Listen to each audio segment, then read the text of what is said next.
Hi guys, and welcome to another video of Creations by Suyin.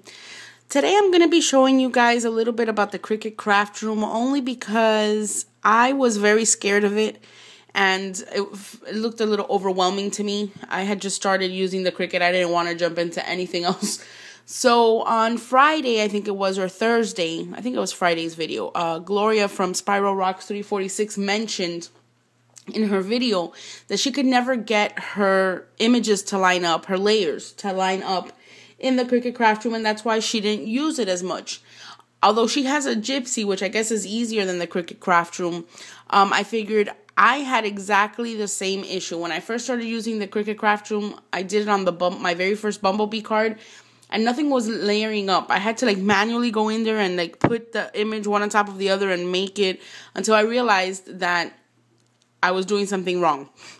So I wanted to go ahead and put up this video so that I can show you guys that it's not that hard to use, and it's actually pretty easy. Since obviously I can't go out and buy a Gypsy, I figured I might as well start learning to use the Cricut Craft Room, especially since I saw all the Gypsy owners being able to hide and contour little faces on characters to be able to use the Peachy King stamps. So I figured, you know what, I can master this. I'm gonna try it, and I did, and I like it. I use my Cricut Craft Room for everything now. So let's go ahead and get started. Let me open up the Cricut Craft Room. Okay, so I figured let me make a quick video. Not that I'm a master at the Cricut Craft Room by all means, but I do know the basics, and maybe the basics can help some of you get into using the Cricut Craft Room. It's so easy to layer out everything, and the way I do it is I try to do everything, let's say either 3 inches or 4 inches or 5 inches, but everything symmetrical. So when I cut out my paper and load it on my mat, everything cuts out at once, which saves a lot of time. All right, so here is the Cricut Craft Room. And when it opens, this is what it looks like. I'm going to lower this here for a minute because I want to show you guys that this is your mat right here. This is your mat, the same way you would have your Cricut mat. It looks exactly the same way. Okay, mine is really dirty, so I'm sorry. But it looks exactly the same way. And with this little zoom out and zoom in, what you can do up here, zoom out and zoom in, is you can zoom out to see your mat, okay? Or you can zoom in case you want to see something in more detail. You can zoom in that way also. Okay. Down here in this little arrow, it's going to arrow up. When you open the program, it's automatically open. Okay, you can close it. You can wait till this little line is here. You can drag it. But I also found that these little score lines, I don't know if you guys can see them. There's 3 little score lines there. You can use that to go up and down. That's what that's for. So let's see here. Here are all of the, if you change this, it says filter. It says images and cartridges. And this is your filter, okay? If you change this to all cartridges, this is all the cartridges that ProvoCraft has made. Now, whatever cartridge you have and that you've linked to your Cricut Craft Room account are going to come up in bold. So let me see. I don't have many, as you can tell, but for example, Create a Critter. It's in bold. So I own that one. So the way that I just use it, you can also purchase right off of here. For example, Animal Kingdom Farm 1. You see it says buy here. You buy and it takes you to the Cricut.com, and you can purchase it, and what you purchase is a digital copy. They don't send you the cartridge. It's just a digital copy. It's cheaper than purchasing the cartridge. But once you have it linked here, you really don't need the cartridge. So I don't know. Some people may like the cartridges, some people may not. All right, so I'm going to change this back to the cartridges that I own, which is my cartridges. And these are all the ones that I own. There are some here that are free right now that Cricut Craft Room is letting everyone use. For example, April Showers is on there free, I think, until next week. I'm not sure until when. What else do I have here? It comes equipped with Cricut Craft Room Basics, and it's just numbers and shapes. Then I think Easter 2010 is also on here for free for a couple of days. Extreme Fonts, okay, is also on here for a couple days. Then we have my cartridges. For example, Freshly Picked, Simply Charmed, Teddy Bear Parade, the Ultimate Creative Sampler, and when it's cold outside is also free for a limited time, which is just basic snowflakes, and my Create a Critter. Okay, so what I've decided to do is I need to make a card for my cousin. Her birthday's on Tuesday. So I want to be able to show you guys how to layer things on here so that when it cuts, it layers out properly, especially for Gloria so she can see, because I made this same mistake. And I was like, what is going on? Okay, so what I'm going to do is I'm going to use Teddy Bear Parade because my cousin is a teacher. So I already have this little teddy bear cut out at 3 inches. What I do is I cut out a few and just put them aside and keep them there.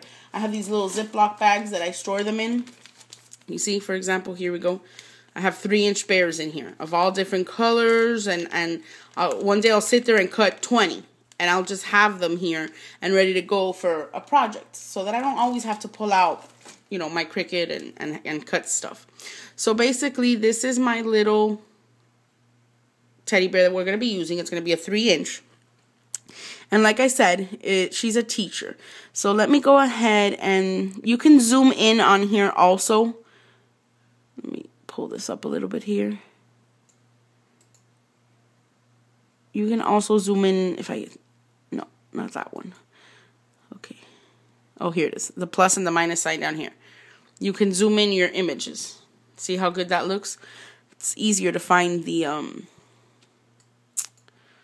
So let's see. She's the teacher. She has glasses. Where are you? Okay. I think it's her because she has glasses. Let me double check. Let's see. Let me get my little card here. And okay, that's not it. This is the teacher that we're going to be doing today. Where is she? Right here. I don't know if you can see her. Let me try to... There she is. Okay, so... Oh, yeah, it is. That's the layer. Okay, so this is her bottom layer. So the most important thing is that you need to remember. So my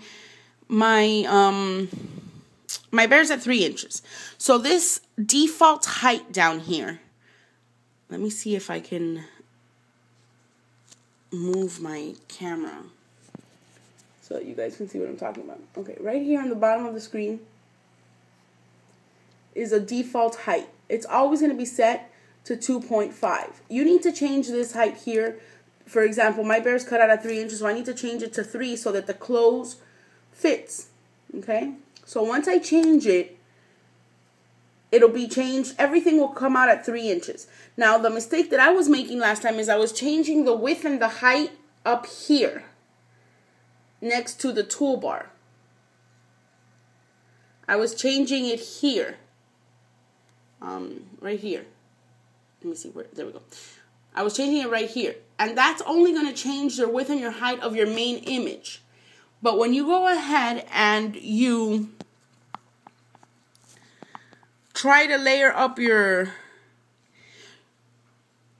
images, if you do it up here in the width and height, it's not going to let you. It's only going to do your one main image. So everything is not going to layer properly. So in order for everything to layer properly, you need to change the default height, which is down here.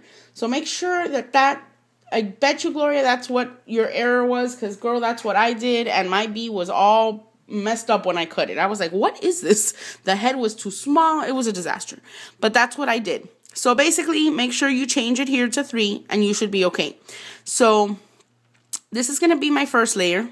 Let me unzoom this here and bring this down a little bit. There we go. And I'm going to zoom my mat. Okay, here we go. So it was, okay. Where was it? Isn't this hilarious how you were just looking at something and then you, it's a little dress. I'm sorry, guys. Where is she? Let me zoom again for a minute.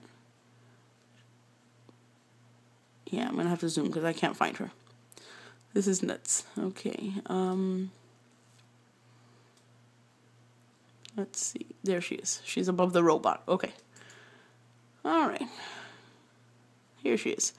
Okay, so let's go ahead, and you should click on it once and it should appear on the corner here. It's already at 3 inches, so you really don't have to worry about too much. Okay, I'm going to bring this down just a little bit here so you guys can see what I do. What I do is I center this in the middle of that 3-inch block. So 3 by 3. What I do is then I cut my layer of paper 3 by 3 so that I just put it on that little piece. Okay, so now let's go to the next layer, which is going to be her skirt and her main glasses. Let's see. Let's hit shift and see what comes up. If you hit shift down here, here it is, her skirt and the main glasses. You're going to put it there and it's going to pop up on your mat. You're going to go ahead and, at least the way that I do it, I put it on the next 3-inch block. Now we're going to go to the next image. So we're going to unselect shift and we're going to go to layer. Okay. Then the next layer is her shirt, her bow for her head, and the apple that she's holding in her hand. So we're going to put that right there. And I center it in the next 3-inch block. Okay. And then, last but not least, if we hit shift one more time, you're going to get her little, it's going to be like kind of like her little shirt that goes under. And that's going to go up there, and it's going to be super tiny because it's only 3 inches. And this little piece is going to fit under her shirt. So it's like if it was her little shirt. Okay? And I do that in the next 3-inch block. Now, obviously, that's really tiny, so I can move that over. Select the image. Okay, since it's so tiny, it's a little bit hard to do. Well, I'll move it over now. Now, I'm going to give you a quick view of how to hide and contour the little face. So I'm going to go back to basics, and I'm going to unselect the shift, and I'm going to pop up our little bear up there. Okay, and here he is. So I'm just going to put him in the middle of the screen there so that you can see. This little, let me hide this now. Let me remove this because we don't need it anymore. Okay, when you pop your image up on the screen, this little, whenever it's selected, it's going to say hide contour here. So you're going to click on that, and then your image is going to turn black. Now, if you run your mouse over it, whatever turns red is what you're going to hide. So we need the bear, so let's hide the eyes. I'm going to hide the nose. The little nose. We're going to hide the other eye, and we're going to hide the little mouth. Okay, and then we're going to hit exit, and there, the little face won't won't cut out. So that's how you hide and contour on here. Now, a reason why I love to use the Cricut Craft Room is because it's like, I guess I'm assuming it's like the gypsy. Okay, I'm going to delete this because I don't need the bear. I already have a bear. Okay, I guess it's like the gypsy. You can use multiple cartridges for one project. So for example, I'm going to go from my teddy bear parade cartridge to my ultimate creative sampler because I want to use this layer here. Let me see if I still have it. Here it is. I want to use this layer to create my background, my layer for my card. And this is going to be this layer here, not the one with the S. Let me see. Let me see if you guys can see that. Perfect. That little square right there. I'm not going to cut the top layer with the S. I'm just going to cut this one. Okay, and this is from the scrapbooking and vinyl section of the handbook. Yes. Okay, so I've selected my ultimate creative sampler cartridge on the left hand side, and then I'm going to go to the scrapbooking and vinyl tab. Okay, and it should be right here. You see you have the S, which I'm not going to be using, and we have this. Now I'm going to be doing an A2 size card. So I need to make this, I would say, I'm going to do 4 inches just because I'm not 100% sure. I'm going to pop it up on the screen and see how that looks. So let me lower this and bring this up here. So it's going to be 4 inches. Now, if I wanted to change, since I'm not going to be layering anything up on this and it's just this one cut, I can go ahead and change the height here on the top now because it's just this one layer. It's not going to layer up with anything else. So I'm going to type in 5 and I'm going to hit enter. And there you saw how it grew the inch. And I think I may just cut it out at the 5 inches and see how that works out. So basically, this is just a little easy tip on how to use the Cricut Craft Room. And then, of course, you can save this. So, for example, if I wanted to save this and come back to it later, I'm going to hit File, Save As, and it's going to tell you to save your project. So I'm going to put Teddy Bear Parade Teacher card. Okay, and I'm going to save that. And I can come back to it later. For example, if I go to File, Open, you're going to see all the projects that I have saved here. Okay, I have a honeybee card, Valentine's teddy bear, the Valentine's teddy bear that I made that opens up, and he's actually a shape card. See, this is what I was telling you about cutting a bunch of teddy bears. This is my Just Teddy Bears project. And it's just a bunch of teddy bears. And the good thing about the Cricut Craft Room is that you can maneuver the image so that you can fit an additional 3, for example. If I wouldn't have done that, otherwise we would have only had 3 less. So once in a while, I'll just stick this in my Cricut, cut it, and have little bears there. In case of an emergency, I can put a card together very quickly. Okay, guys. Well, I hope you guys enjoyed my video. I hope it was informative. I hope that it gave you a little bit of insight on how easy the Cricut Craft Room can actually be. And I hope that you guys will give it a try. Thank you for joining me. Thank you for your comments. And thank you for subscribing. I hope you guys have a great evening. Good night.